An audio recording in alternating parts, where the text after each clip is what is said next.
Hello, I'm Timothy Duke, and I'm here to present Chapter 6, and hopefully with audio this time, and the chapter is named Revelation Verses. The book is No Rapture, pre, mid, or post, and you can find it at lulu.com. As for an introduction, that I have been asked to speak about the rapture, and I've done this several times, and one of the things that I've done is to write an ebook from the notes that I took or made during the presentations. And one of the first books I wrote on the rapture was How Many Raptures Have Occurred and Will Occur. Everybody knows about Enoch and Elijah. Both were very well detailed in the Bible. And also Moses. But Moses, everyone will probably say, well, he died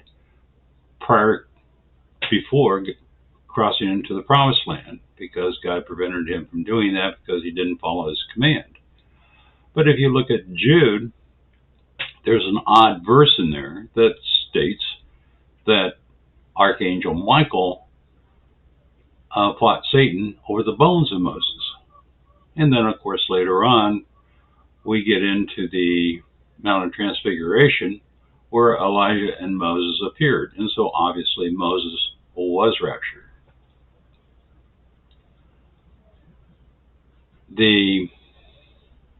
So to start off in the book, we are going to the introduction, or pardon me, we've already done the introduction of the preface, definition, and what is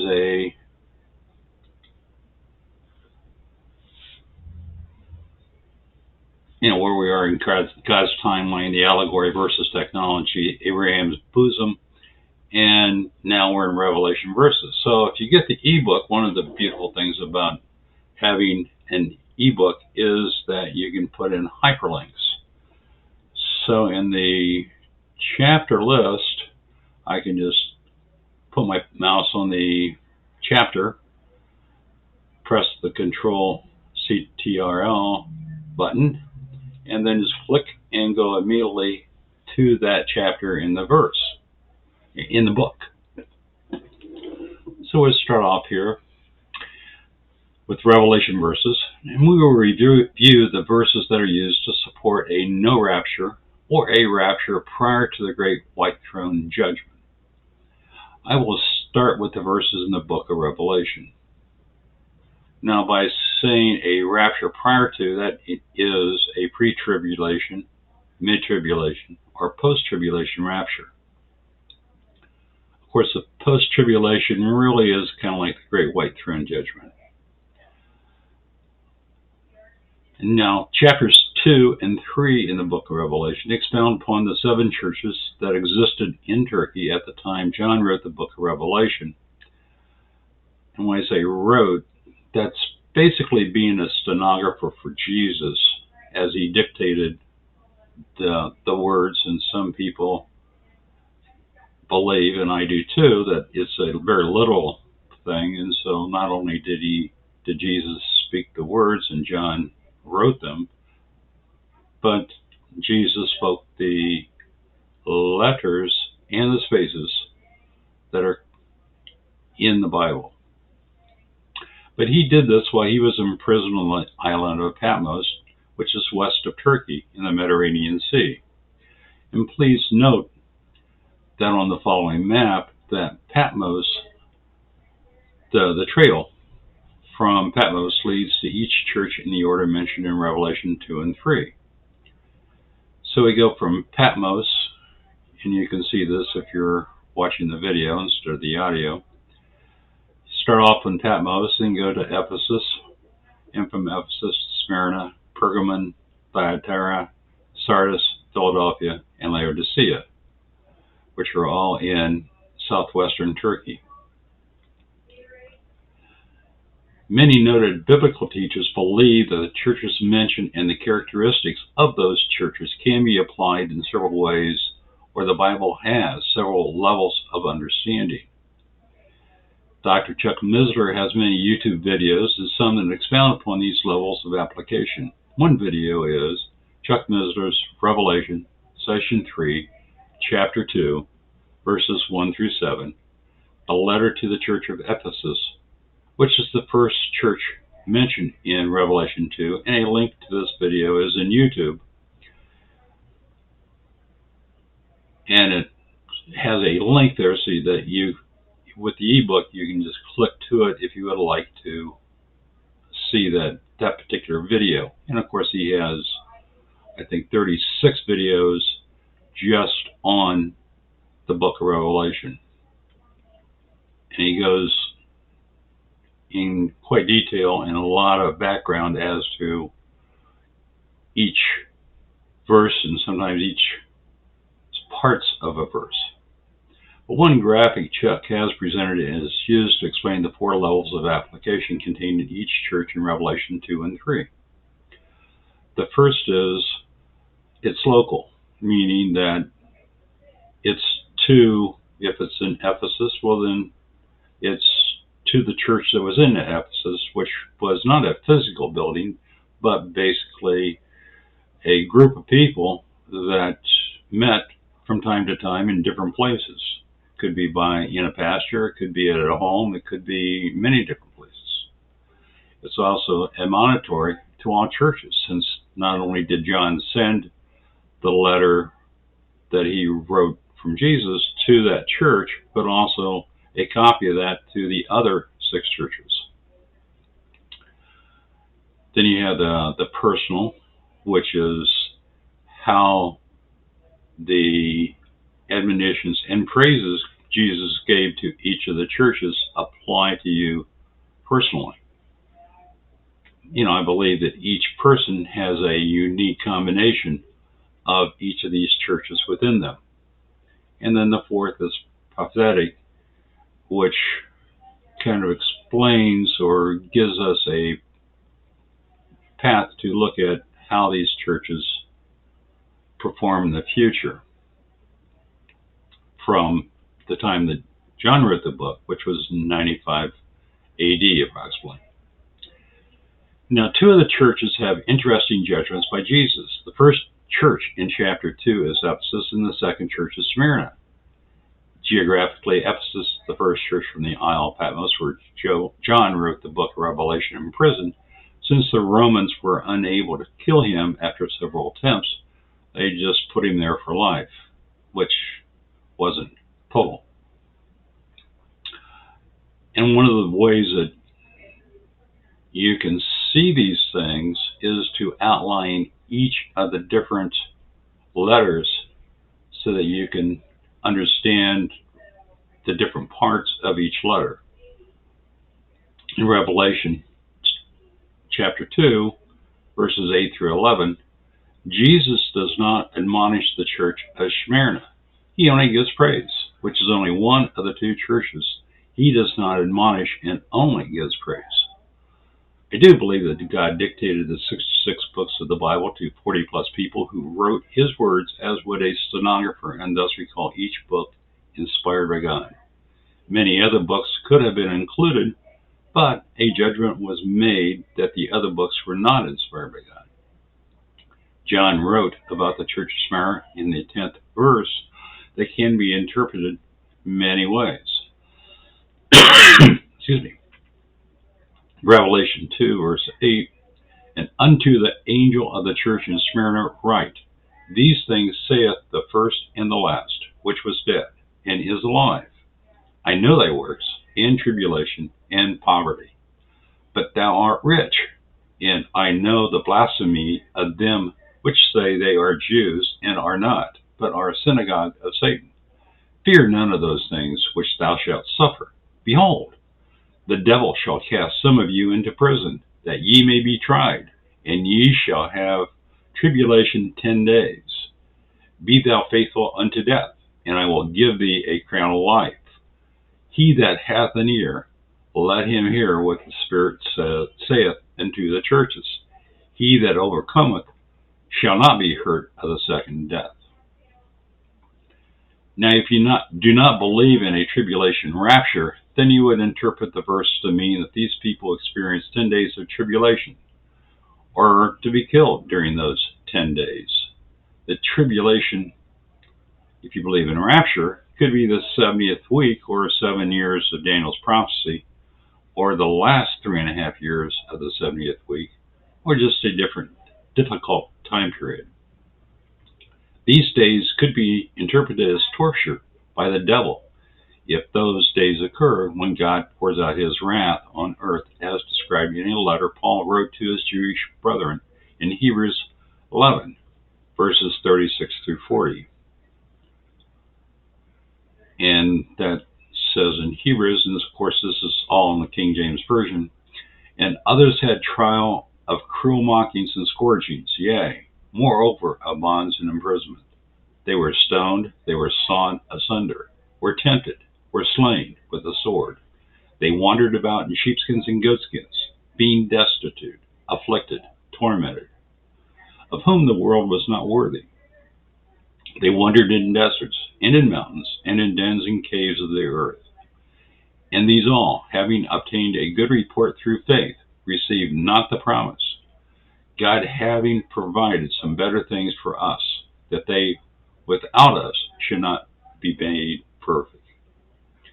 Perhaps tribulation means from the start of Daniel's 70th week prophecy, and the Church of Smyrna members may be charged with evangelizing the world.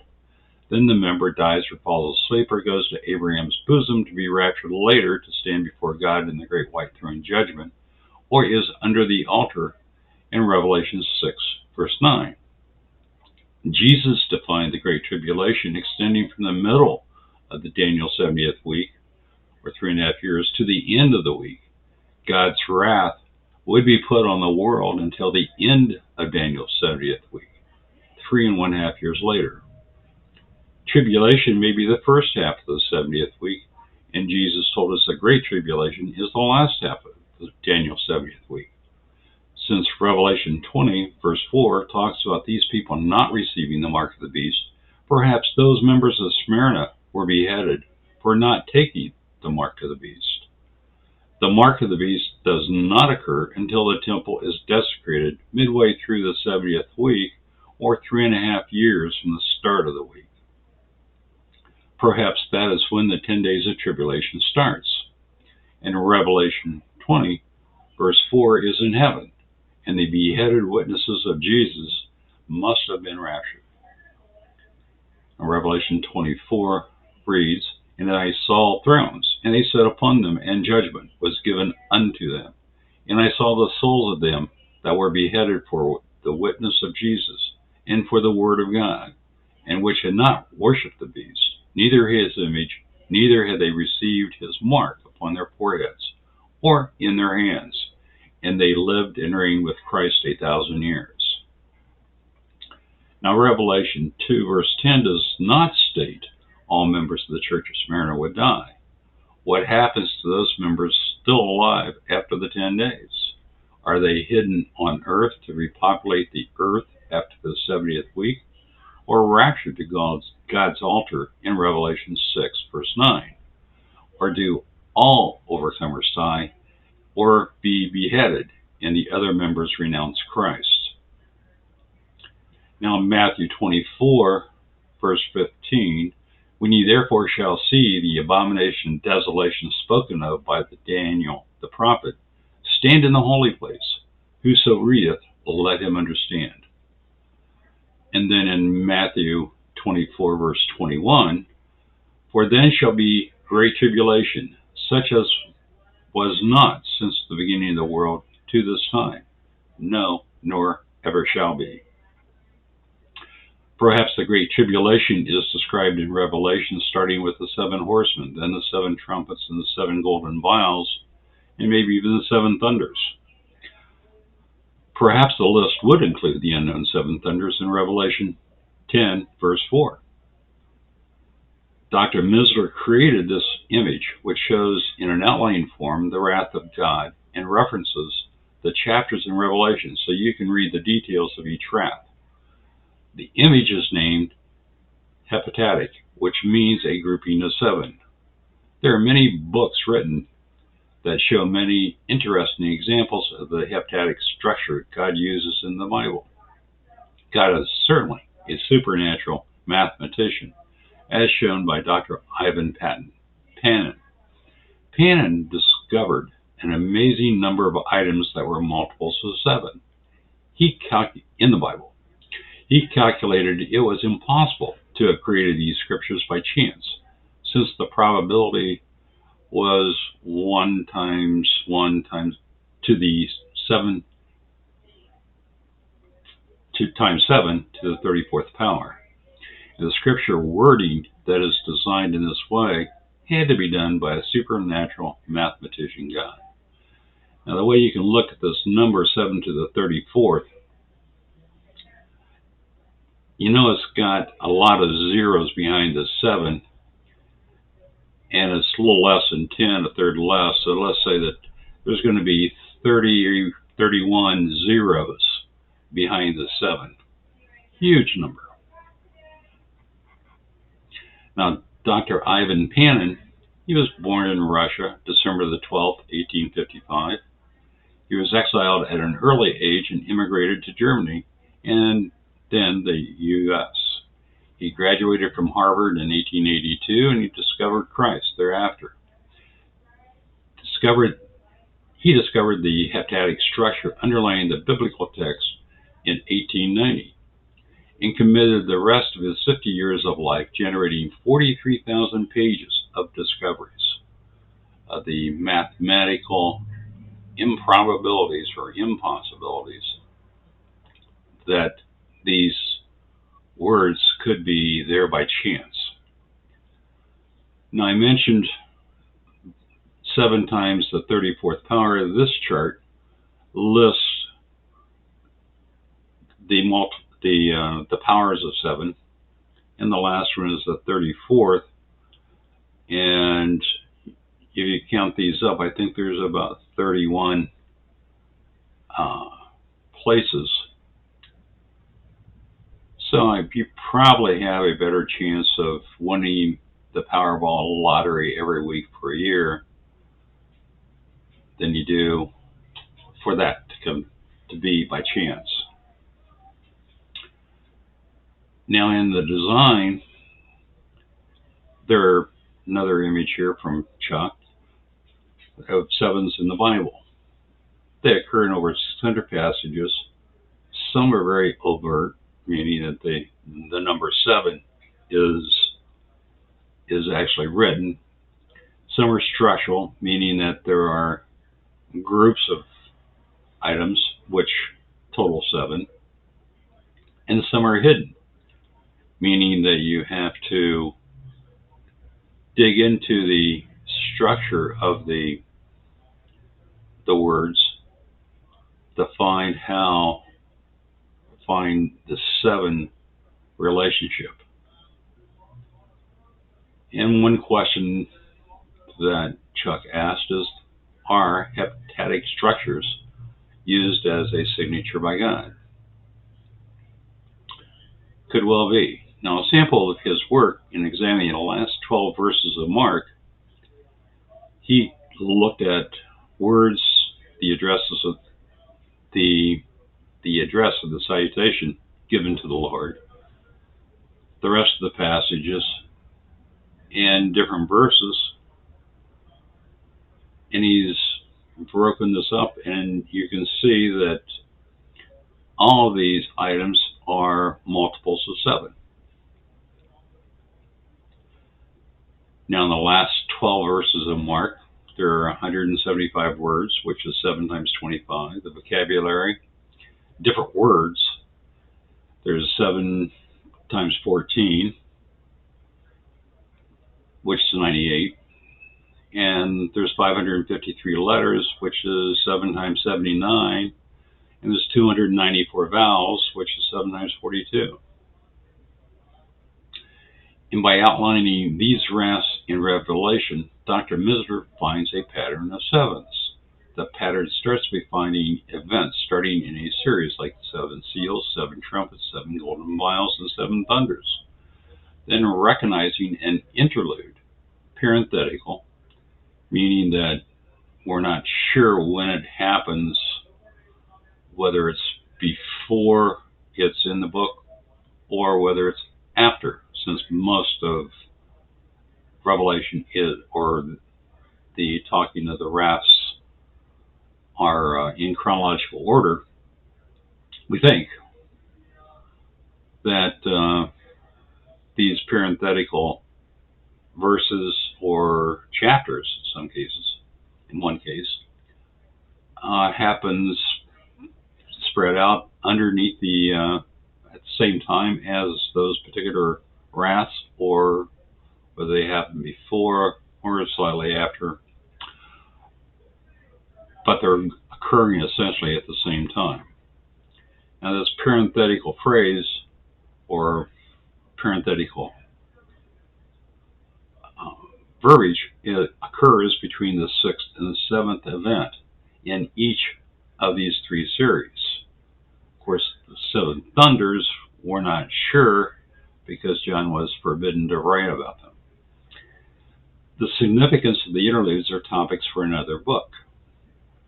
So you look at the heptadic structure with the 7 sealed scrolls, the 7 trumpets, and the 7 vials. Chuck gives the chapter that these are starting off in this case with the scrolls. It's in chapter 6, and then in chapter 7 is the parenthetical chapter. And then you go on to the breaking the 7th seal. And then in chapter 8 starts the trumpets. And we go through the trumpets in chapters 8 and chapter 9. And then chapters 10 through 14 are parenthetical. And then you come to the 7th trumpet. In chapter 15 starts the 7 golden vials. And chapter 16 is the parenthetical interlude between the 6th and 7th vial. Now we have to read Daniel to understand the time frame Jesus is talking about in Matthew 24, verse 15. Daniel 9:24 describes what will occur in a 70-week period. The Jewish rabbis sometimes use the word week to mean 7 years, or which each day of the week is a year long. We still use a derivative of that meaning in academic circles by a person taking a sabbatical leave, which is 7 years long. Therefore, the 70 weeks in Daniel's prophecy really means 490 years. Now in Daniel 9:24, Daniel states, 70 weeks are determined upon thy people and upon thy holy city to finish the transgression and to make an end of sins and to make reconciliation for iniquity and to bring in everlasting righteousness and to seal up the vision and prophecy and to anoint the most holy. Now, as we examine verses 24 through 26, history confirms Daniel's prophecy occurs 500 years after Daniel wrote these verses. The exact date that Jesus rode into Jerusalem was proclaimed king was exact to the day that ended the 69th week of his prophecy. And the following image shows the timeline of the 69 weeks. And you have to remember that God always uses 360 days per year, while we use 365 days per year now. These calculations from historical documents show Jesus rode into Jerusalem on exactly the day prophesied by Daniel. So we know from written documents that the decree of Artaxias Longimanus was on March the 14th, 445 BC. And he wrote the commandment to restore Jerusalem with the walls and the streets, the only time that occurred. And that was in 445 BC. Now this LXX indicates the Septuagint. The Septuagint is the Greek translation of the Hebrew Bible at that time, essentially our Old Testament. So all that was translated by 70 scholars, 70 Greek and Hebrew scholars into Greek, 272 BC, and then 300 years later, Jesus rides on donkey into Jerusalem and is proclaimed king by the people. And that occurred 300 years after the Septuagint was written, or the translation was made. So if we look at 69 weeks times 7 days per week times 360, we get 173,880 days. So if you do the calculation of looking at the number of days that are in those years, and then add on from March the 14th to April the 6th, that's another 24 days. And then you have to add in the leap years, which is used, the leap years are used to adjust the calendar so that the spring harvest occurs the same time every year.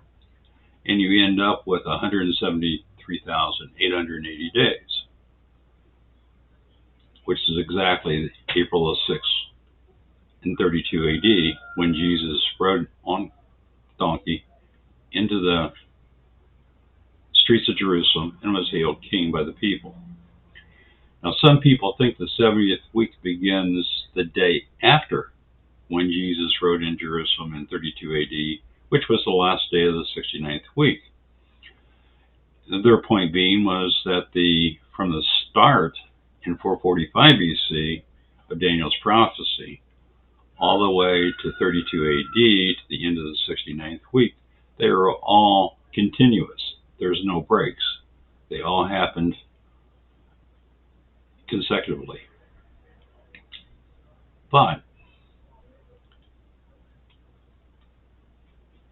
if we look at that, that would mean that therefore in 7 years after 32 AD, the 70th week would end in 39 AD. And Daniel writes about the 70th week in verse 9, verse 27. And Daniel states that the abomination of desolation will occur in the middle of the 70th week, or 7 years, or 3.5 years after the week starts. So he's saying it's going to happen in the middle, so that's the 3.5 years. So the abomination of desolation means the desecration of the temple. Okay, the temple that was in use at the time of Jesus was not destroyed and was used up until 70 AD when the Romans destroyed it. They actually burned the city of Jerusalem and ended up tearing down the temple to recover the gold that had melted from the fire into the cracks of the stones. And so the temple was actually physically dismantled by the Roman soldiers to get the gold. And that happened, if we're talking about 32 AD, so that'd be another 38 years before the Romans would do that. So obviously it's way past the 39 AD that Daniel writes about in the 70th week, or Daniel writes about the abomination of desolation, which occurs in the middle of the 70th week. So we know that 39 AD, or the 70th week of Daniel's prophecy, is not continuous with the 69 weeks. Now, Daniel 9, verse 24 through 27 is, just so that, and this is from the King James Version, and you can all see that from eSword or your own Bible. 70 weeks are determined upon thy people and upon thy holy city to finish the transgression, and to make an end of sins, and to make reconciliation for iniquity, and to bring in everlasting righteousness, and to seal up the vision and prophecy, and to anoint the most holy.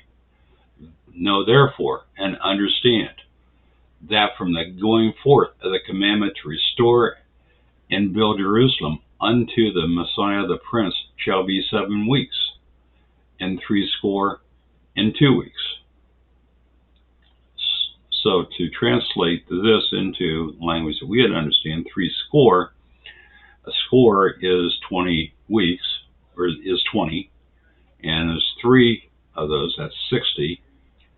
So 7 here, that's 67 weeks, and 2 more is 2 weeks.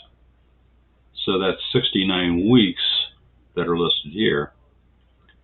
And this is the key part that is contained in the decree, and that the street shall be built again and the wall. So that's the only decree that stipulates that the streets of Jerusalem and the wall of Jerusalem will be rebuilt, even in troublous times. And after the 62 weeks shall Messiah be cut off, but not for himself. And the people of the prince that shall come shall destroy the city and the sanctuary. And the end thereof shall be with a flood, and unto the end of the war desolations are determined. And he shall confirm the covenant with many for 1 week, and in the midst of the week he shall cause the sacrifice and oblation to cease, which can only happen in the temple. And for the overspreading of abominations he shall make it desolate, even until the consummation, and that determined shall be poured upon the desolate. Now the sacrifice and the oblation must occur in the temple according to Jewish law. And you notice that we start off here with, and for, I don't know the reason, but he states 7 weeks and then 62 weeks, which is the total of 69 weeks. Now why there is this delineation between the first 7 weeks and the next 62, don't know. And of course he doesn't speak about the 70th week in this series of verses.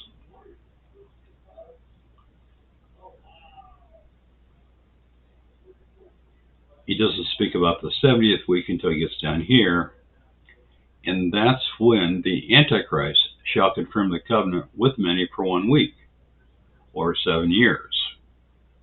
And in the midst of that week, midweek, 3.5 years, he shall cause the sacrifice and oblation to cease.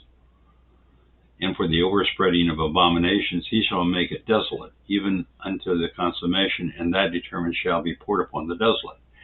So what he's saying here is that the temple is deemed unfit for the priest until it is cleansed.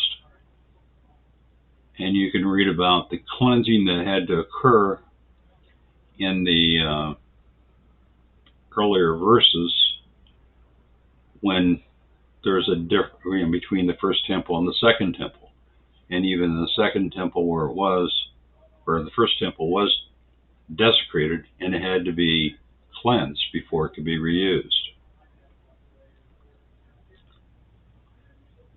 Now Jesus tells us that the abomination of desolation is the start of the Great Tribulation in Matthew 24:21.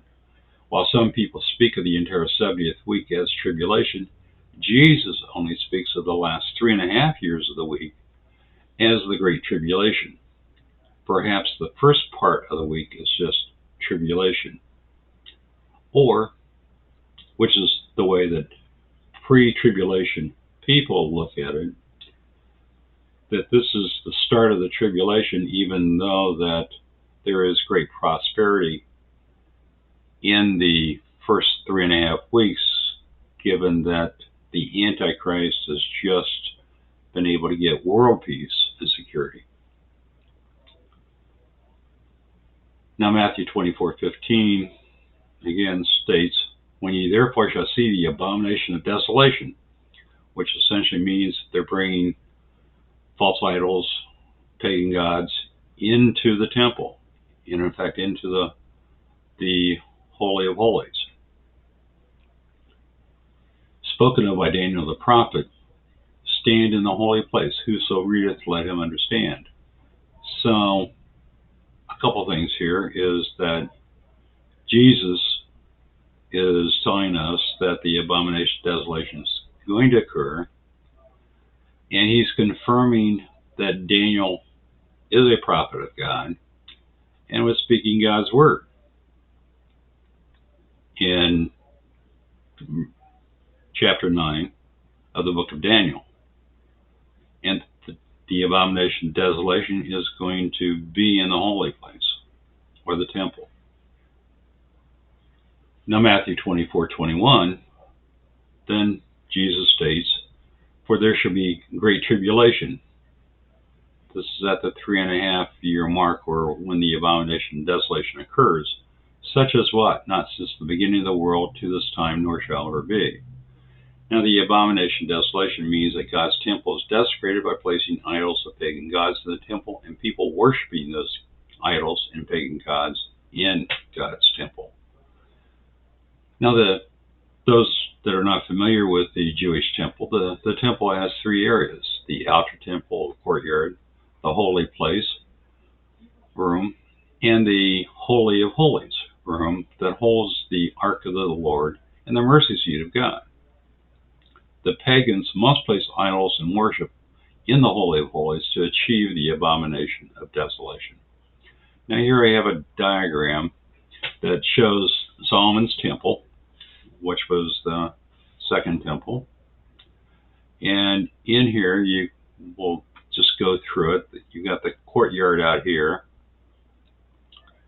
And this is the bronze brazier. Then you've got the vestibule where you come in to essentially the middle room, or the big room, which has all the implements the priests, the rabbis use during the normal services. And then behind that, separated by a veil that's represented by that, is the Ark of the Lord and the holies, the Ark and the mercy seat. Now around the outside, that you see these cubicles. These are the rooms that the rabbis used to live in. And these are all made of wood, whereas the temple itself is made of stone, and all the walls and ceilings are gilded with gold. And of course they had a lot of gold and silver implements, mostly gold, that were contained within this. Now we know the temple in Jerusalem stood, and the temple was being used until 70 AD, or 37 years after Jesus rose from his grave. The secular Wikipedia has a more detailed description of references, and I give you the link to Wikipedia that shows the second temple. And the temple is still being used in 35 and 36 AD, or after 3.5 years after Jesus rode into Jerusalem at the end of the 69th week. And Jerusalem was not destroyed until 70 AD. The city of Jerusalem and temple were destroyed by the Romans in 70 AD. And the city was burnt. A lot of the buildings still remain, but the temple was taken apart. Now, the abomination of desolation would stop the use of the temple by the Jews. So, after the 3.5 years, the last 3.5 years, the temple would not be used by the Jewish people. Therefore, we know that there is a time interlude between the 69th week and the start of the 70th week prophesied in Daniel 9:27. And he shall confirm the covenant. And this is the Antichrist confirming, not making, but confirming the covenant that had been made for 7 years to achieve world peace and safety and security. And in the midst of the week, which is 3.5 years from the time that the Antichrist is revealed and this covenant is confirmed with all the nations, in the midst of the week, the Antichrist will cause the sacrifice and the oblation to cease, which implies that the Antichrist is going to put idols of himself or other pagan gods in the Holy of Holies, which causes the oblation to cease, and for the overspreading of abominations. He shall make it desolate, even until the consummation, and that determined shall be poured upon the desolate. In 70 AD, the Romans set siege to the city and ended up burning down the entire city, including the temple. The temple walls, which were stone walls, were clad in gold, and the implements in the temple were solid gold. As the city was burned, including the temple, the gold in the temple was melted and ran into the cracks between the stones and the floor. And the Roman soldiers were instructed to recover the gold by the emperor, by Caesar, by throwing down and removing and overturning each of the stones. Now, this act by the Romans fulfilled a prophecy by Jesus recorded in Luke 21, verses 5 through 6. If the gold had not melted, the Romans probably would have left the temple remaining standing as they left all the other buildings standing. The modern city of Jerusalem still uses some of those buildings because the temple was dismounted, and there are several theories now as to the exact location of where it stood because it was so thoroughly taken apart. And a desire to rebuild the third temple is in the same location that the second and first temple were in, and that causes some arguments. So Luke 21, verse 5 says, "Some spake of the temple, how it was adorned with goodly stones and gifts, he said."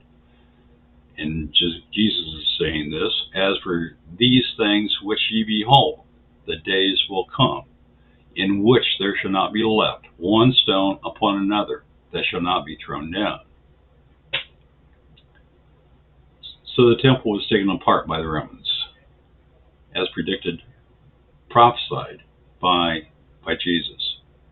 And the temple was used by the Jewish people until 70 AD, the same temple that Jesus turned over the tables of money changers set up before the entrance into the temple area. Daniel prophesied that the temple would be desecrated in the 70th week and therefore unusable for worship until it was purified. That desecration was not written about in the Bible, nor the purification of the temple in any of the books of the New Testament or contemporary historical books. Therefore, the temple in Jerusalem was not desecrated before the destruction of the temple and the city of Jerusalem in the 70 AD by the Romans.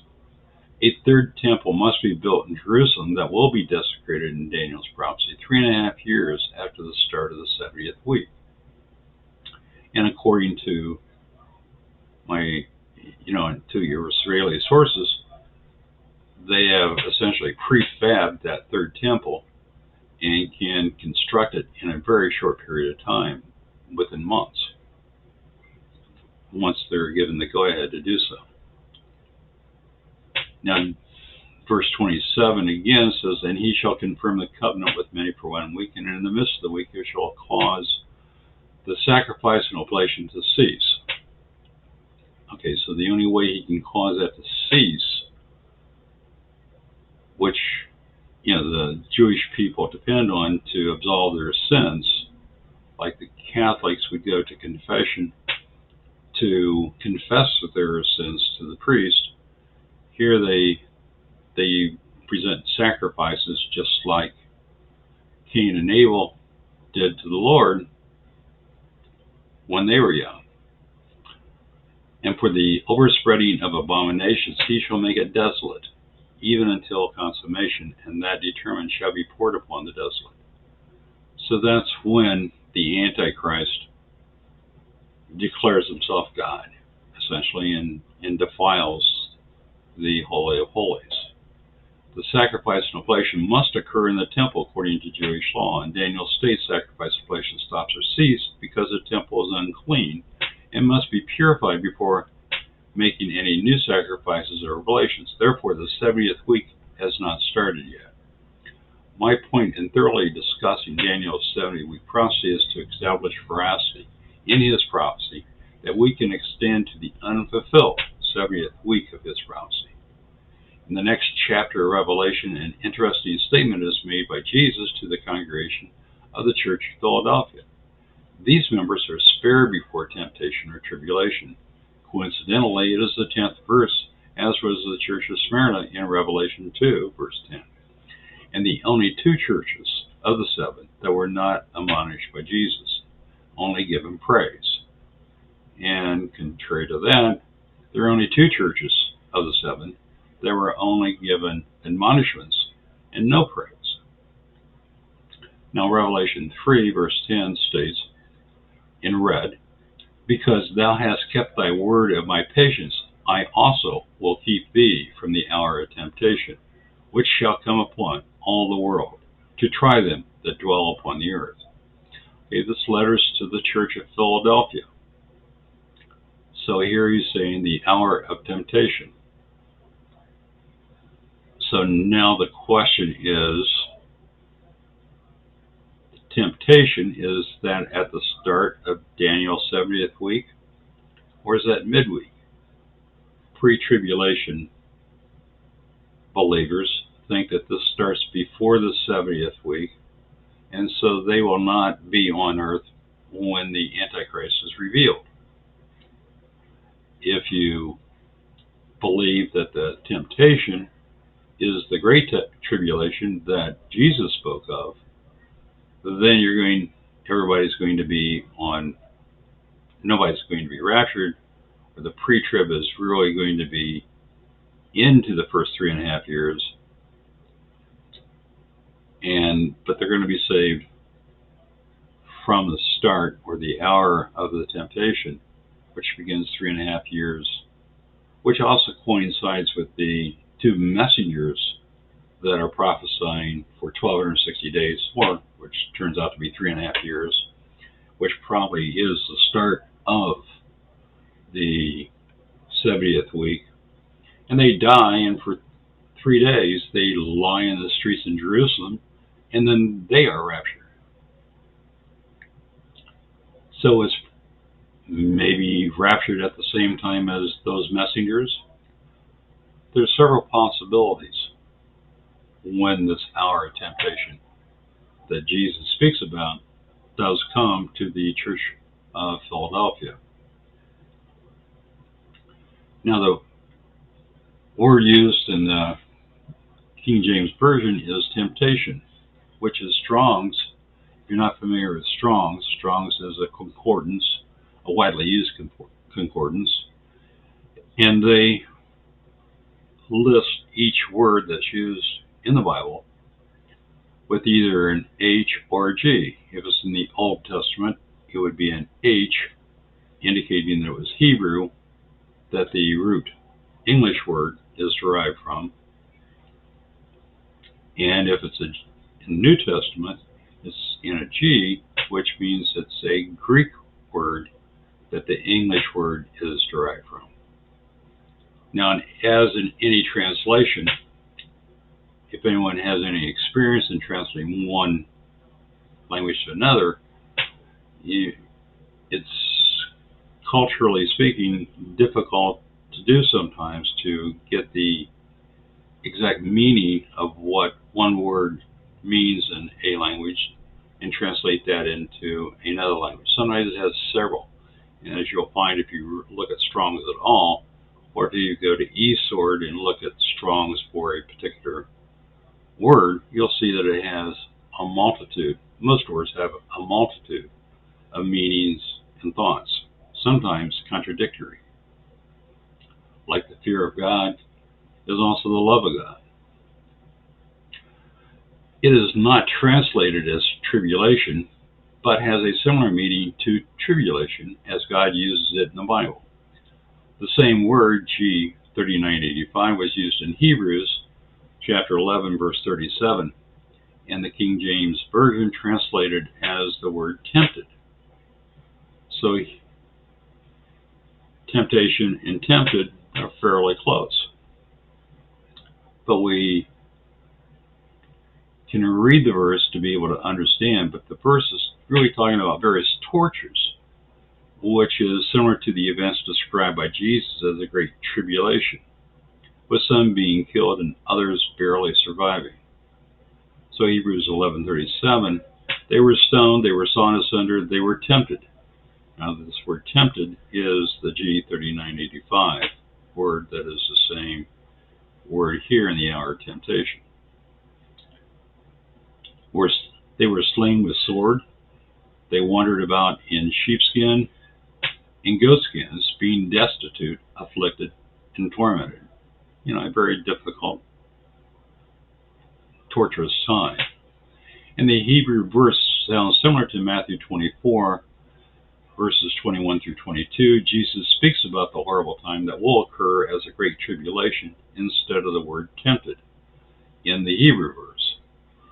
The people and their condition is dire, or the biological weapon is still alive or active. If God did not shorten the days, all would be dead. Jesus makes another point. Millions of people living on earth in 30 AD would be killed quickly. Surely the disciples listening to Jesus would wonder how millions could be killed quickly with swords and stones. People reading these two verses even 80 years ago, 1940, would not understand how billions of people could be killed quickly and conclude this verse must be allegorical, meaning that it's like you would say you're picking up a heavy weight, you're picking up a ton. That would be allegorical. And today, we would immediately think of a nuclear war or a biological war. Think of COVID-19 on steroids. War. And no billions of people could be killed quickly. So in Matthew 24:21, in the King James Version, I use the Strong's version in eSword to come up with this word. And so as a result, you can go through and actually click on each of these, G3173 to see what great means, G2347 to see what tribulation means, and so forth. Now God gives us Daniel chapter 12, which describes the same great tribulation that Jesus spoke about in Matthew 24. Verse 1 gives us the overall picture, and remaining verses gives us more detail of this time in our future. Now Daniel 12, verse 1, and at that time shall Michael stand up, the great prince, which standeth for the children of the people. Of course, this is Archangel Michael. And there shall be a time of trouble, such as never was, since there was a nation, even that same time. And at that time thy people shall be delivered, every one that shall be found written in the book. Now this book he's talking about, I think, is the book of life. And that's also talked about in Revelation 20, during the great white throne judgment. Assuming that temptation and tribulation are similar in meaning, like using the words testing and trials, what happens to members of the Church of Philadelphia? Because here we know in Revelation 3, verse 10, that they're kept in the hour of temptation. Perhaps they're secreted in a desolate area where no one can find them, or perhaps they are raptured, or perhaps God makes them invisible in another dimension, like Elijah's servant observed angels or horses and chariots of fire in another dimension after God opened his eyes when they were surrounded by the Syrian army and the host in the 2 Kings chapter 6, verses 15 through 17. And that verse is when the servant of the man of God was risen early and gone forth. Here it's talking about the servant gone forth. Behold, and host encompassed the city both with horses and chariots. And his servant said unto him, Alas, my master, how shall we do? And he answered, Fear not, for they that be with us are more than they that be with them. And Elijah prayed and said, Lord, I pray thee, open his eyes, that he may see.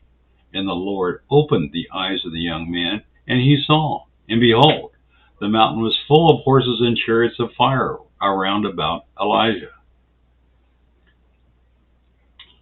So here,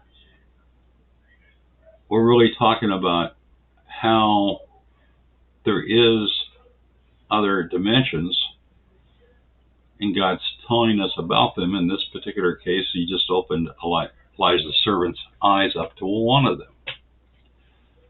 Now, God's wrath is on anyone dwelling on the earth, and not those people who are just passing through the earth like Christians. The point I was going to make here is that he could be hiding the members of the Church of Philadelphia in a different dimension that normal people on earth would not be able to see. And perhaps that's what he does to the people, the Israelis, that flee to Petra. When the abomination of desolation occurs, Jesus admonishes all Israelis in Jerusalem to flee immediately.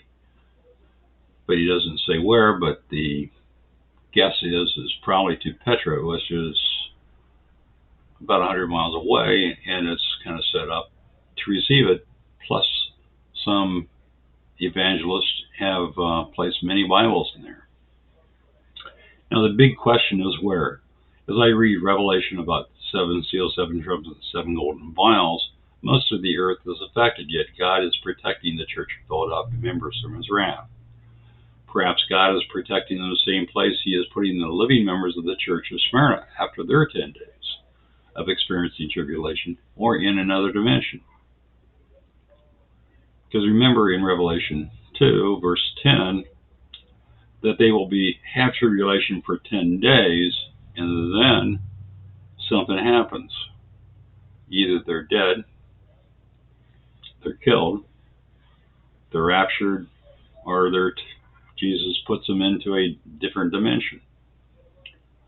Perhaps you find them in the throne room with John in Revelation 4 and in Revelation chapter 6.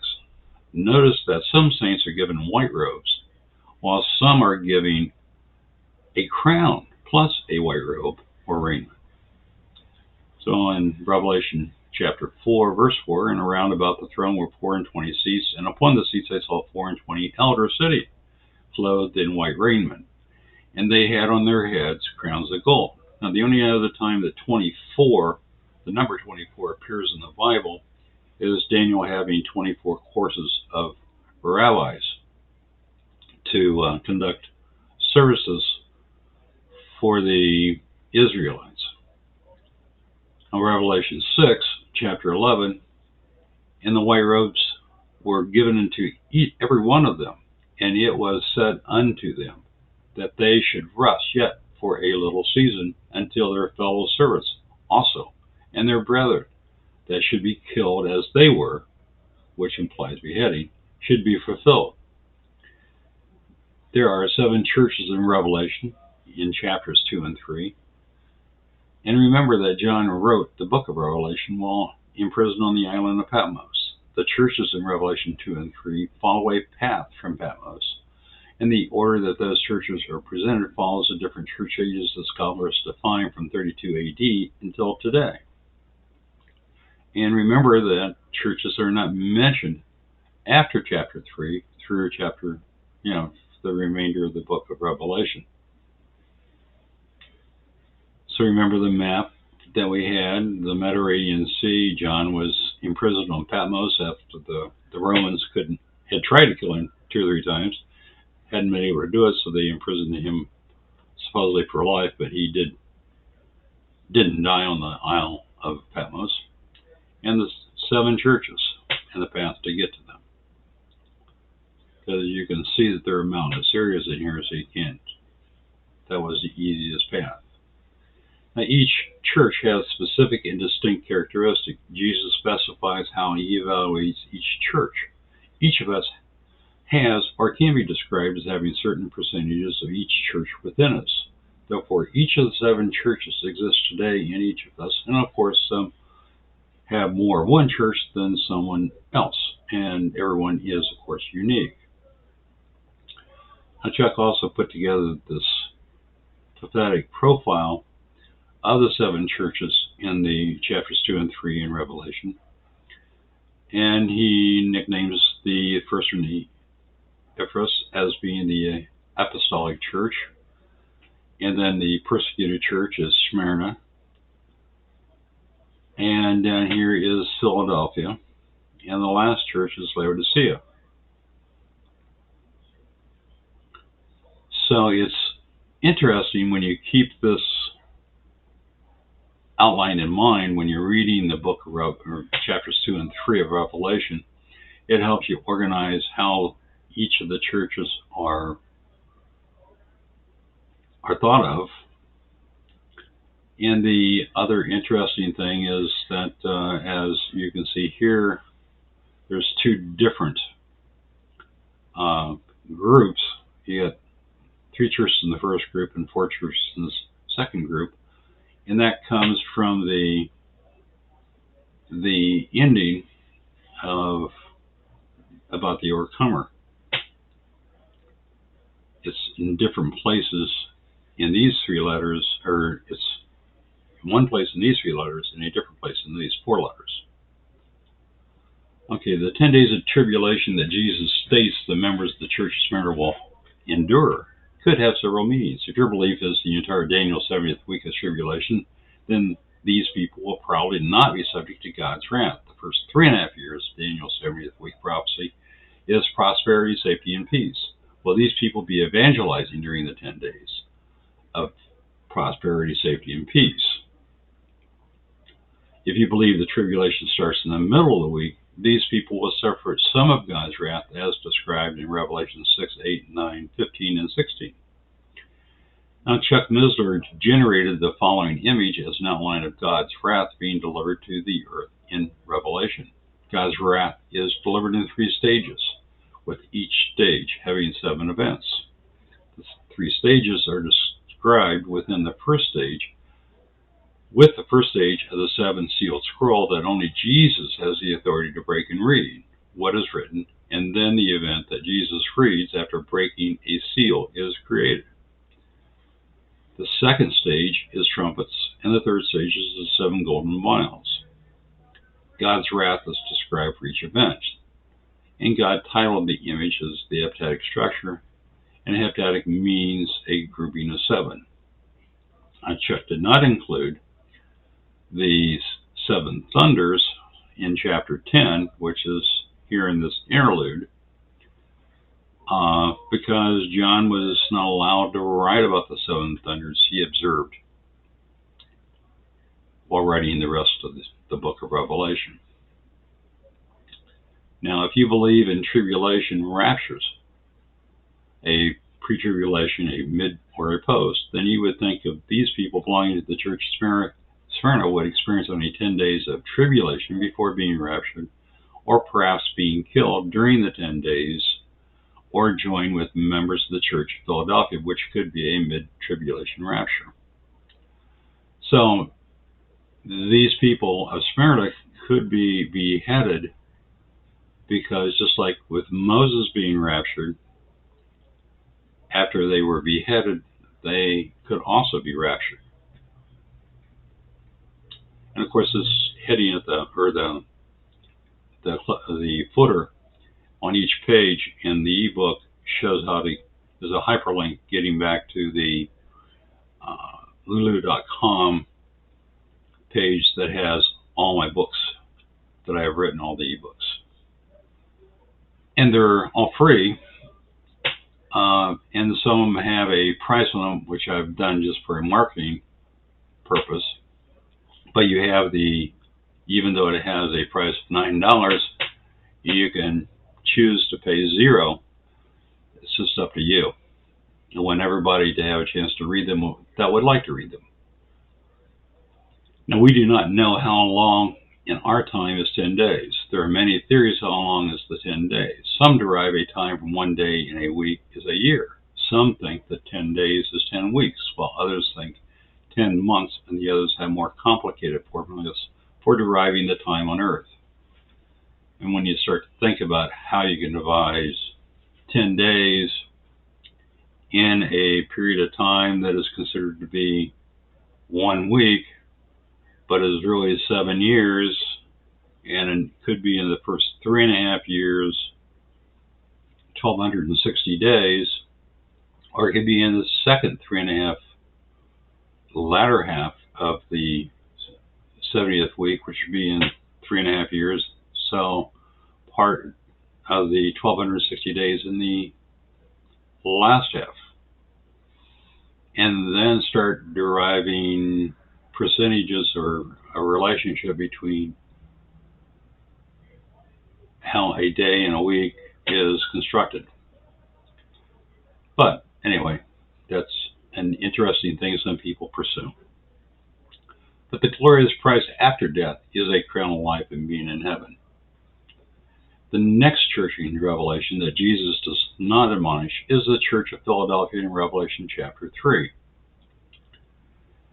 And so you start off here from Esword, that starts off in chapter 3, verse 7. And he talks about all the praises that he's giving them.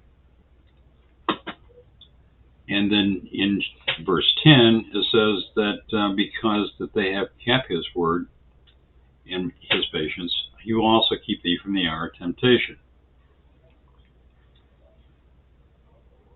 So in verse 10, Jesus states that he will keep them from the hour of temptation. And I understand this to mean that he will protect the members of the Church of Philadelphia from the beginning of the temptation or tribulation. One viewpoint is this protection occurs before the start of the 70th week, while others think this means after the start of Daniel's 70th week and before the abomination of desolation, or 3.5 years after the start of the 70th week. And others believe that it is after the abomination of desolation, but before Jesus opens the first of the 7 seals on the scroll in Revelation 6, verses 1 and 2. And those are, and I saw the Lord open one of the seals, and I heard as it were the noise of thunder. One of the 4 beasts saying, Come and see. And I saw, and behold, a white horse. And he that sat on him had a bow, and a crown was given unto him, and he went forth conquering to conquer. And this is the Antichrist that is being talked about here. So this is one way of looking at this verse, is that this is the beginning of the 70th week, because the Antichrist is being revealed. Now, one of the things, another view concerns the tribes of Israel being sealed and protected in Revelation chapter 7, verses 3 and 4. Now, perhaps these people are members of the Church of Philadelphia. Perhaps not. All 12 tribes of Israel could be members of the church, or they may be another group or groups. The Bible does not tell us what happens to them after being sealed. I do think the sealed servants are protected through the end of the world and transported to the New Jerusalem after Jesus' 1,000-year reign. They may be protected to ensure their ability to repopulate the earth during Jesus' 1,000-year reign. In Revelation 7, verse 3, saying, Hurt not the earth, neither the sea, nor the trees, till we have sealed the servants of God in their foreheads. And I have heard the number of them which were sealed, and there were 144,000 of all the tribes of the children of Israel. Now, some people get confused by only 144,000 are sealed and protected. In all other censuses in the Bible, only males older than 20 are counted, and no gender is specified in these verses nor ages. So, therefore, the total number of 12 tribes that are sealed may be many times the 144,000. If each member had a wife and 5 children, there would be over 1 million people sealed. Wives and children would be important to repopulate the world, especially be numbered like the sand in the sea. So if you look at the U.S. today, that the population growth has slowed and is below 2.1 children per couple that they would create. And the reason why that's important is that that's the number necessary to be able to keep the population steady in the future. If it drops below 2, that means that the population will gradually dwindle to 0 if that rate of creation does not increase. But one of the things that happens when you look at the rate of population in the U.S. or the rate of creation is that those that tend to be very liberal or leaning left tend to only have a little over 1 child per person, per couple. Whereas those that are considered to be to the right or very conservative tend to have many more than 2, some 4, 5, 6, 7. So when we're looking at these wives and children that would be sealed along with the male husband, then we could have many millions of people that would be sealed and saved for the repopulation of the earth in Jesus' 1,000-year reign. Now, and just to talk about the census a little bit, in Numbers 1, verse 2, take ye the sum of all the congregation of the children of Israel, after their families, by the house of their fathers, with the number of their names, and every male by their polls, from 20 years old and upward, and all that are able to go forth to war in Israel. So here we're talking about military-age people, males, because the women were not fighting in those wars. And thou and Aaron shall number them by their armies. And again in Numbers 26, verse 2, take the sum of the congregation of the children of Israel from 20 years old and upward, throughout their father's house, and all that are able to go to war in Israel. And we know from the Bible that there are enough people that Satan bands some of them together in an army for a final battle against God in Revelation 20, verse 7 through 10.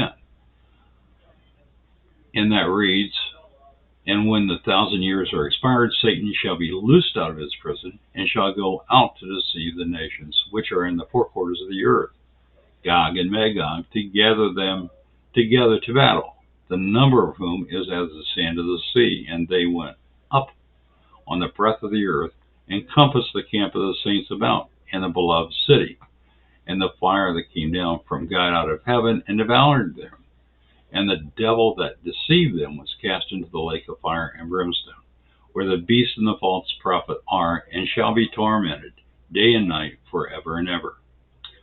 So the end of Satan and the false prophet are finally chained up forever and ever at the end of verse 10 in chapter 20 of Revelation. Now we know from Revelations 2, 3, and 7 that some of the members of the Church of Smyrna of Philadelphia, or one of the 12 tribes, will be protected by God in the end days. And perhaps another church. What happens to the rest of the people on earth? Will some die and be held in Abraham's bosom? Will some be alive when they are brought to heaven in Revelation 7, verse 9? Revelation 7, verse 9 is, after I beheld, and lo, a great multitude which no man could number, of all nations and kindreds and people and tongues stood before the throne and before the Lamb, clothed with white robes and palms in their hands. Something occurs during the Great Tribulation that causes some people to go to heaven then and not wait until the great white throne judgment, as stated in Revelation chapter 7. In chapter 7, verse 14, and I said upon him, or unto him, Sir, thou knowest. And he said to me, These are they that came out of the great tribulation, and have washed their robes, and made them white in the blood of the Lamb. We talked about Abraham's bosom, or some call it purgatory, where people who have died wait in purgatory until called up to the great white throne judgment, or another occasion.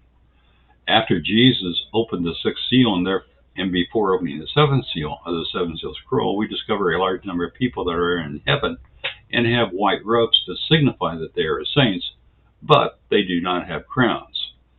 This verse occurs in the interlude before opening the seventh seal. God does not tell us where these people came from, possibly purgatory, or the people on earth killed as a result of the opening of the six seals, or the saints raptured when Jesus was crucified, or the church members of Philadelphia and Smyrna. Chapter 7, verse 9, and after this I beheld, and lo, a great multitude, that no man could number, of all nations and kindreds and people and tongues, stood before the throne and before the Lamb, clothed with white robes and palms in their hand. Perhaps some of these people are Christians that were beheaded by ISIS. Do you remember that TV coverage in Syria that showed Christians being lined up in the village? They were asked one at a time if they would renounce Jesus and proclaim Allah or Islam as their God and convert to Islam. When the first person said no, ISIS beheaded the person in the front of the line of people. Then ISIS went to the next person and asked the same question. None of the 20 people would renounce their faith in Jesus, and each one knowing that they would be killed for not renouncing Jesus. All were beheaded, and each beheading was recorded and then televised. Perhaps some of these souls were those that had strong faith in Jesus and suffered beheading rather than denounce Jesus. It makes sense that those killed would win vengeance on their killers. And I pray that my faith would be as strong as the last person in that line. Now in Revelation 6, verses 9, and when he had opened the fifth seal, I saw under the altar the souls of them that were slain for the word of God, and for the testimony which they held. And they cried with a loud voice, saying, How long, O Lord, holy and true, dost thou judge and avenge our blood on them that dwell on the earth? And white robes were given unto each one of them, and it was said unto them that they should rest yet for a little season, until their fellow servants also, and their brethren, that should be killed as they were, should be fulfilled. So that's indicating that they're going to be slain, but not necessarily beheaded. Now the Great Tribulation is defined in Jesus as being the last half of Daniel's 70th week, which is stated in Daniel 9, verses 24 through 27, and Matthew 24, verses 15 through 21. They are made priests or saints, indicated by the white robes, but do not receive crowns, indicating they are not made kings.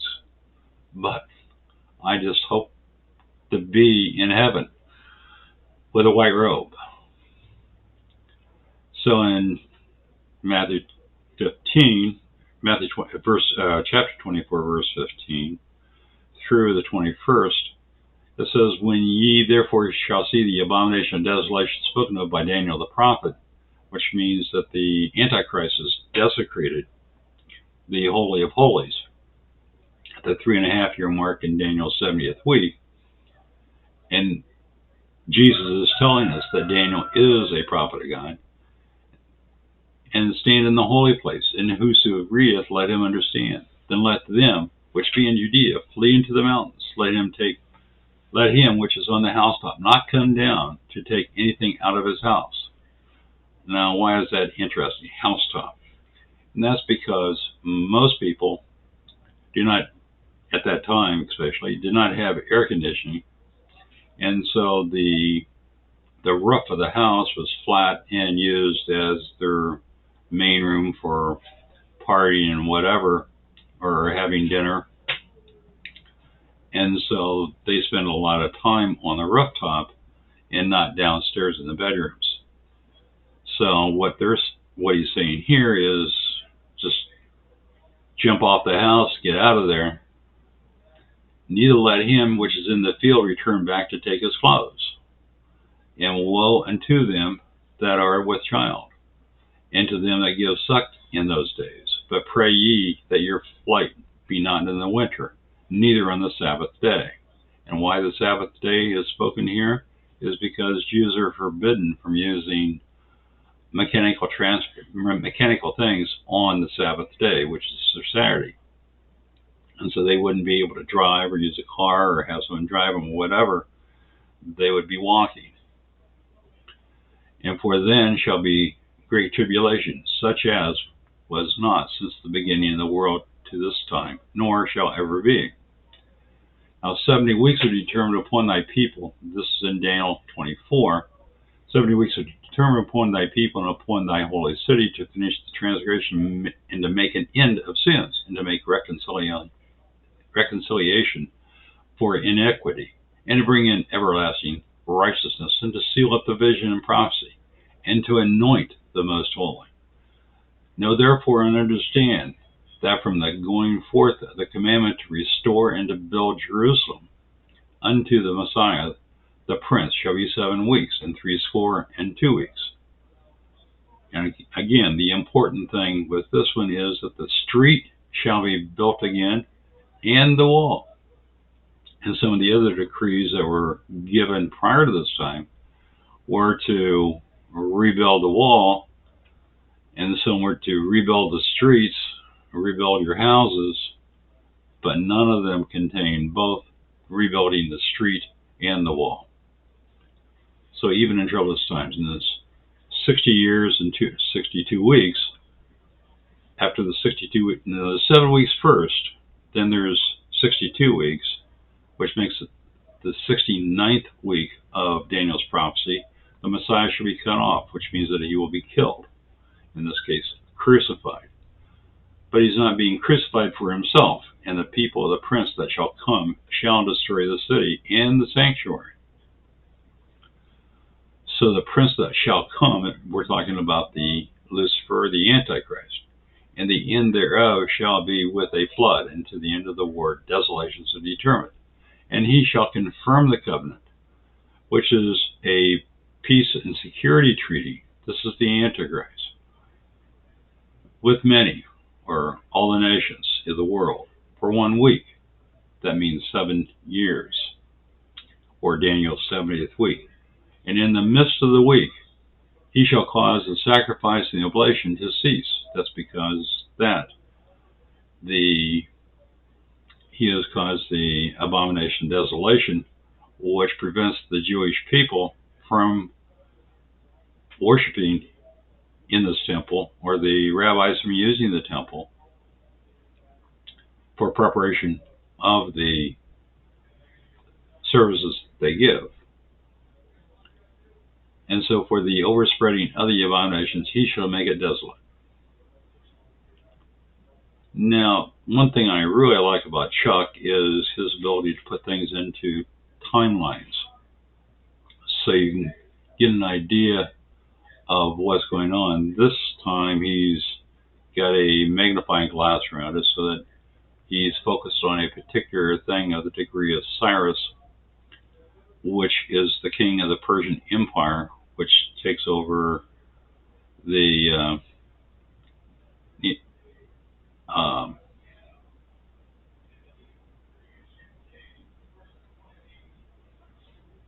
why do I have a blank? When the Babylonian Empire, can't think of the king's name, did the first siege, when he did that, he then took a lot of people captive that were in Jerusalem and took them to Babylon. The Jewish people, a few years later, had a second uprising, and the king also sent more soldiers to put down that siege, and then a few years later, a third siege.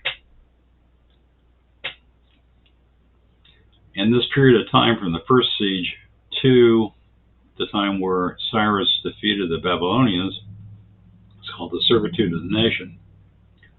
And from this third siege into the decree of Artaxerxes, which starts the 70th week, that triggers it, is the desolations of Jerusalem. Now below that, we have Daniel and Ezekiel, which are two prophets that are associated with this time frame, and also 2 Chronicles. Here we have a Haggai as the prophet, and the book of Ezra that kind of describes that period of time.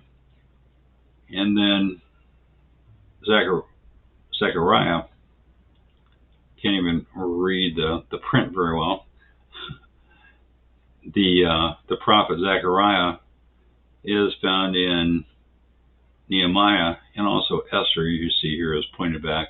So you got Ezra and Esther in that short time frame here. And then it ends with Malachi. Now this came out of Chuck Mizra's brilliant course of doing a course in 24 hours to learn the Bible. And it's 1 hour a week for 24 weeks. And it's really super. Really enjoyed it. Of course, Chuck is no longer with us. He's with the Lord. But he was certainly an amazing commentator. Now, the 70th week is also broken up, showing 69 weeks occurred prior. Then the crucifixion of Jesus occurred. Then the burning of Jerusalem, and the burning of the temple, and the destruction of the temple. And there's some unknown interval that occurs. And then starts Daniel's 70th week, which is also concurrent with the start of the book of Revelation, chapter 6, all the way through the 19th chapter. Now, at the end of the 70th week, we have Jesus' second coming. During the 70th week, the Antichrist enforces the covenant that was created back in this interval. And then midweek, 3.5 years, 42 months, 1260 days, they're all the same. After the first 3.5 years, the abomination of desolation occurs by the Antichrist in the Holy of Holies, which causes the abomination of desolation. And then the time that Jesus spoke of, the Great Tribulation, occurs. And then that occurs for 3.5 weeks, or 3.5 years, and then after that 3.5 years, the second coming occurs, and Jesus' millennial reign, or 1,000-year reign, starts. Now, we do not know the start date of Daniel's 70th week. God does give us a hint in the second letter Paul writes to the church in Thessalonica, Greece. In 2 Thessalonians, chapter 2, verse 3, let no man deceive you by any means, for that day shall not come, except there shall be a falling away first, and that man of sin be revealed, the son of perdition. So here, Paul is telling the Thessalonians that there will be a falling away. Of course, it's amazing with some of the things that are going on right now with in Kentucky. There is a college that is having a spontaneous revival, and it's just amazing. It's been going on for days, and it's no sign of ending, and people are lined up outside the college and coming from outside of Kentucky, outside the U.S., to just be in the presence of the Lord in that chapel, or that they're holding the revival in. But here he's saying the man of sin will be revealed. And of course, Jesus already told us that what occurs. Now, the two witnesses that God puts on earth in Jerusalem for 1,260 days does equal 3.5 years that are 360 days long per year in Revelation chapter 11, verse 3. And when the two witnesses appear, we will know for sure that Daniel's 70th week has started. Even if you miss the unveiling of the son of perdition, the revealing of the son of perdition, that when the two witnesses appear, we're certainly going to know that. The reason why is because in Revelation chapter 11, verse 3, it says, I will give power unto the two witnesses, and they shall prophesy 1,260 days, or 1,260 days, clothed in sackcloth. So, if you have two witnesses dressed in sackcloth prophesying in Jerusalem, there's going to be lots of people taking cell phone images, and news stations and TV stations all looking at these guys, especially when you notice that another distinguishing feature they possess is breathing fire out of their mouth upon anyone trying to harm them.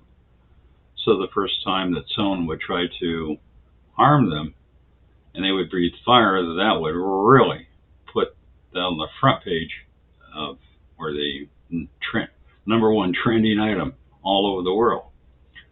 So the first time that happens, social media, front page news, photos, TVs, cameras, cell phones, photos, videos will trend number one all over the world. And if any man will hurt them, fire proceedeth out of their mouth, and devoureth their enemies. And if any man will hurt them, he must in this manner be killed. These have power to shut heaven, that it rain, not in the days of their prophecy, and have power over waters to turn them to blood, and to smite the earth with all plagues, as often as they will.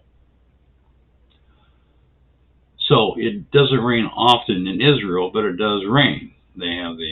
And that's the reason why they have the spring crops and the fall crops.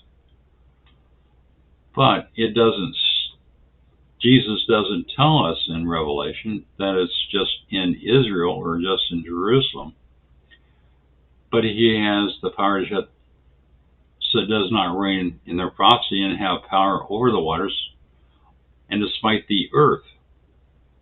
So it's not just that locale geographically, it's the entire earth that these two messengers can cause a drought and turn water to blood.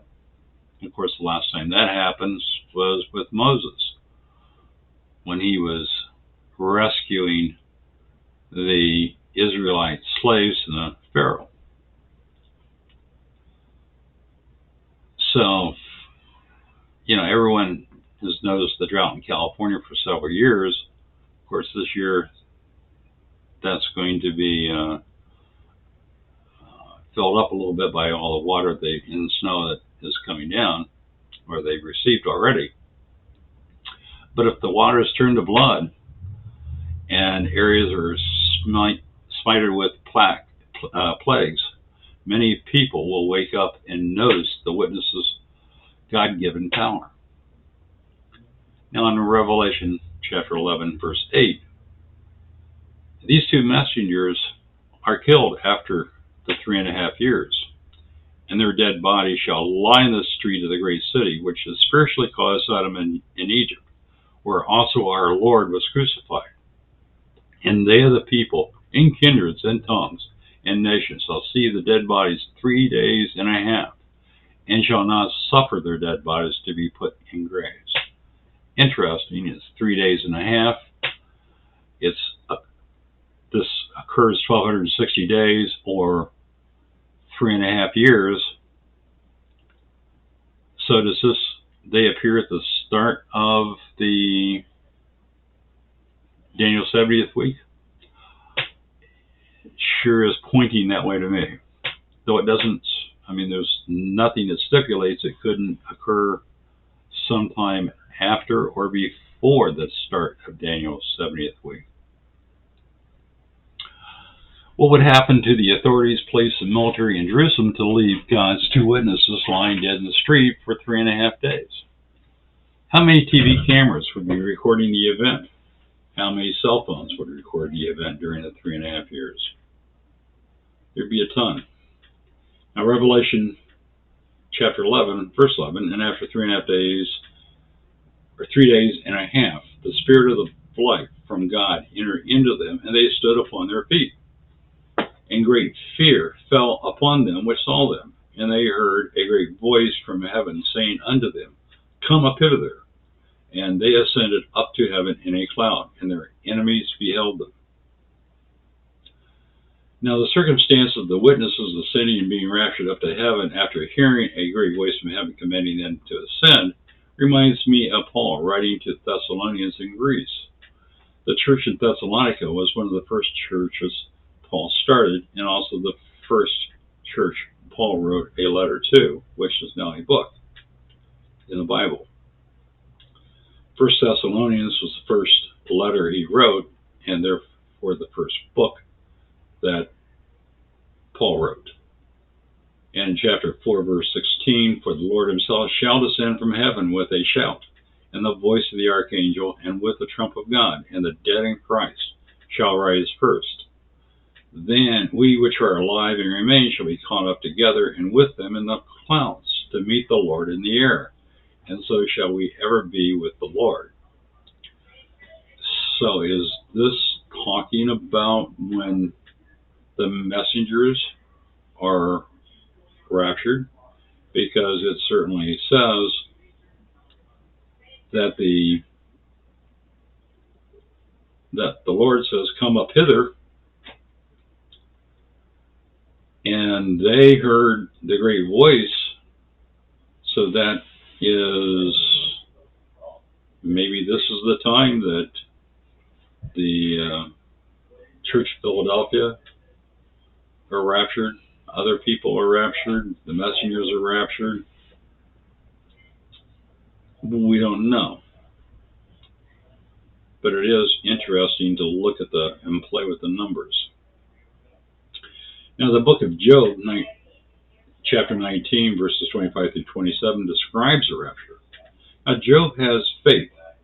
Now, remember, Job is in the Old Testament, and probably the first book ever written that's in the Bible. So this is early on. Now, Job has faith that he will be raptured on the last day of the earth, and he may be dead when the rapture occurs. Even being dead for a long time to have worms destroy his earthly body, he believes he will be given a heavenly body to see God. This day may be the great white throne judgment in Revelation 20, verses 11 through 15, or one of the saints resurrected and raptured when Jesus died, or a person raptured on Jesus' second coming, as described in Paul in 1 Thessalonians 4, verses 16.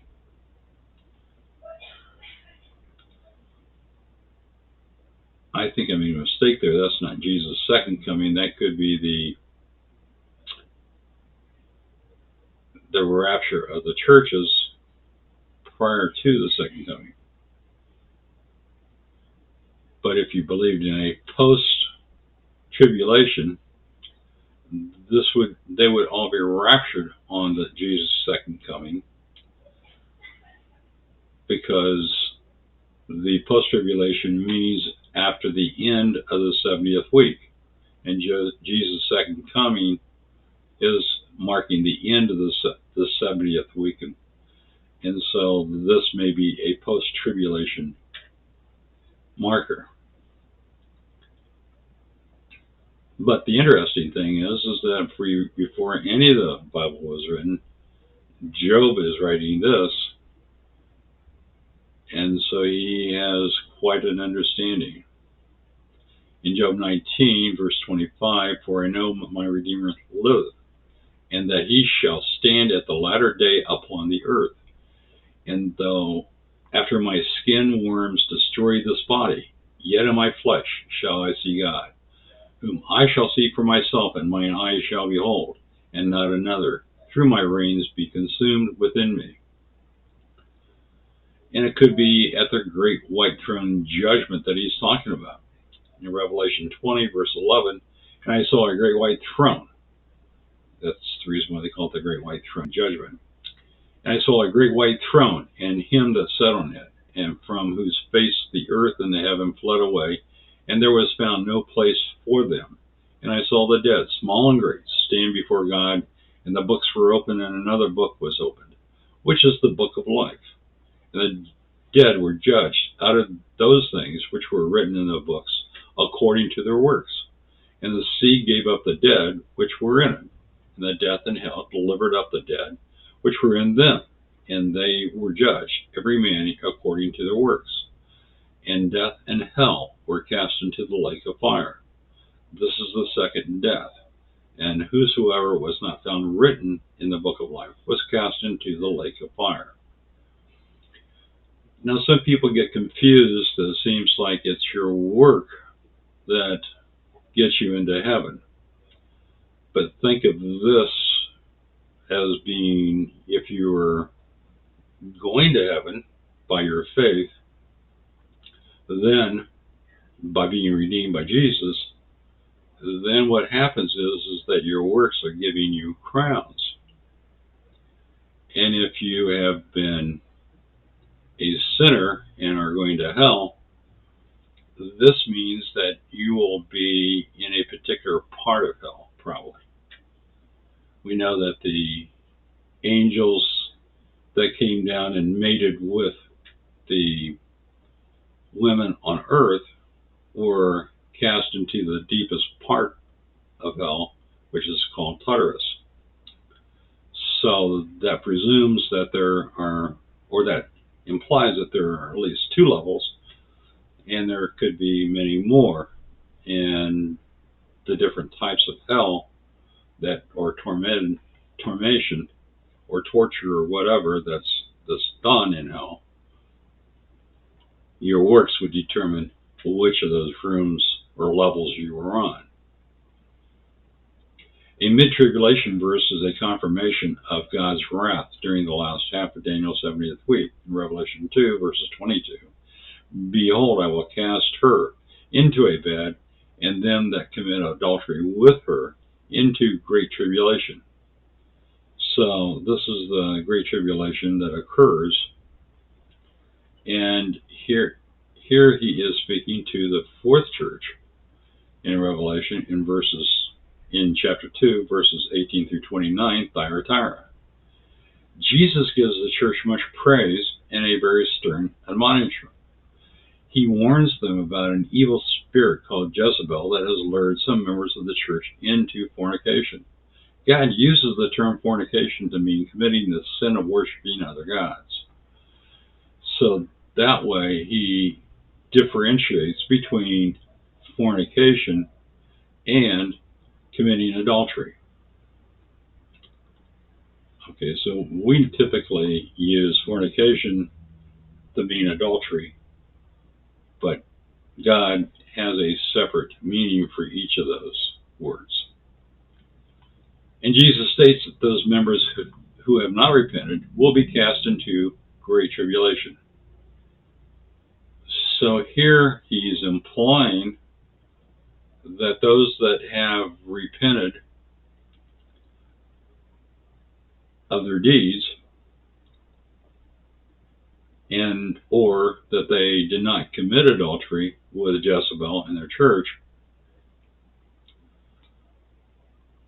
they will be, if they have not repented, they will be cast into the great tribulation. So that would infer that those that had repented and that did not commit adultery with Jezebel would be raptured,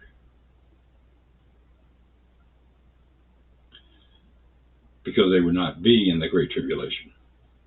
The other time in the Bible that Jesus uses the same words defined in Strong's G3173 and G2347 is in Matthew 24.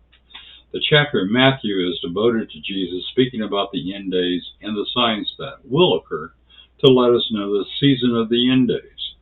Jesus confirms that Daniel is God's prophet and speaking what God has told him to speak and write. In Matthew 24, verse 21, this points out that great is G3173 and tribulation is G2347.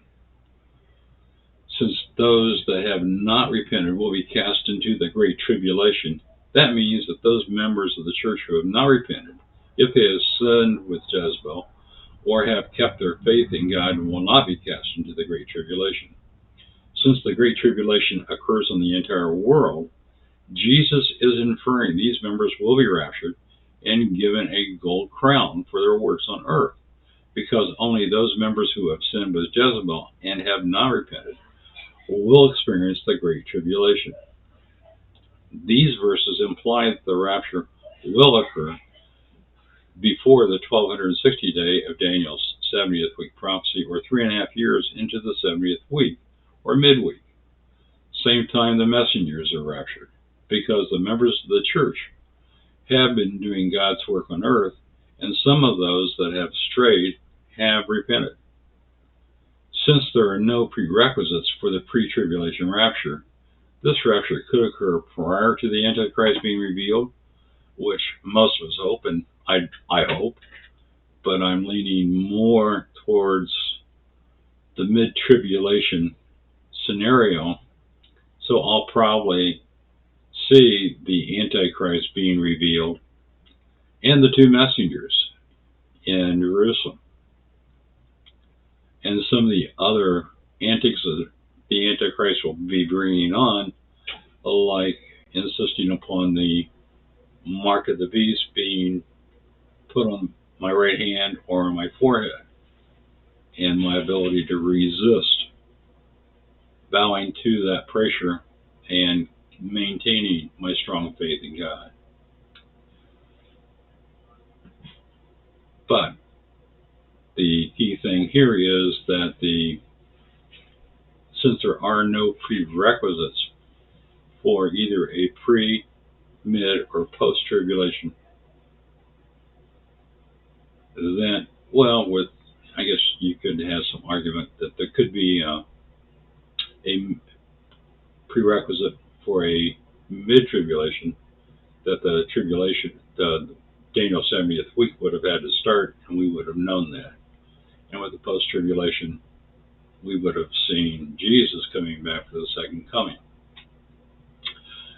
But anyway, the Thyatira members' rapture could occur during the first half of Daniel's 70th week, which alters the typical pre-tribulation concepts to Jesus' statement of great tribulation.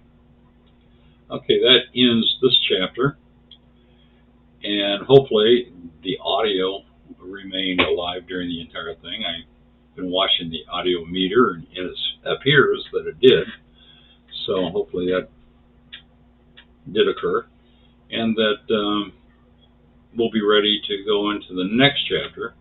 Did Jesus teach about rapture? Or, of course, you can go to lulu.com and type in /spotlights/Timothy 46952, which happens to be my zip code, and you can find other books that I have written that you might enjoy. God's blessing to all of you.